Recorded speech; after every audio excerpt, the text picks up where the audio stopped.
C'est quoi ton pourquoi, toi? Hmm. Pendant longtemps, et il y a un truc que je continue à dire quand même, c'est que pour moi, inspirer du monde et amener, plutôt rendre ce que moi on m'a donné, ça a beaucoup de sens. Dans le sens où il y a des gens sur Internet qui m'ont apporté beaucoup. La vision que j'ai maintenant, je te dis honnêtement, elle vient 100% de ces gens-là. Je l'ai eu un petit peu en Australie, parce qu'il y a quand même une vision un petit peu différente. Mais je te dis, si j'étais resté en Suisse et je n'avais pas YouTube, je ne serais pas là où je suis. Jamais de la vie.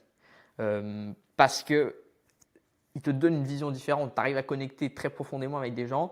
Tu écoutes un podcast d'une heure, c'est comme si tu étais dans une pièce une heure avec CEO de je sais pas quoi. Bref, tout ça pour dire que moi, ça m'a donné énormément de pouvoir regarder le contenu de ces gens et ça m'a changé ma manière de voir le monde, honnêtement.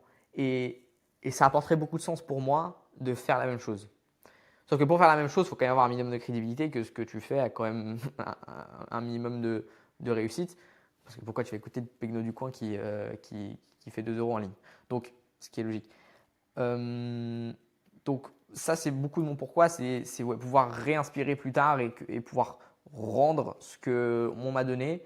Parce que ça me motive beaucoup. Et il suffit qu'il y ait un gars qui me dise frérot, grâce à toi, je me suis lancé, tu m'as donné une vision un peu différente. Et mec, c'est bon, j'ai réussi le game. Tu vois, ça m'apporte beaucoup. Après, forcément, personnellement, d'un côté très égoïste, euh, avoir des belles voitures, avoir une belle maison et pouvoir offrir des choses aux proches, ça, pour moi, apporte beaucoup de sens à tout ce que je fais. Ok, j'y suis pas encore, mais quand j'y serai, ça va pour moi justifier entre guillemets le sacrifice qui est fait maintenant.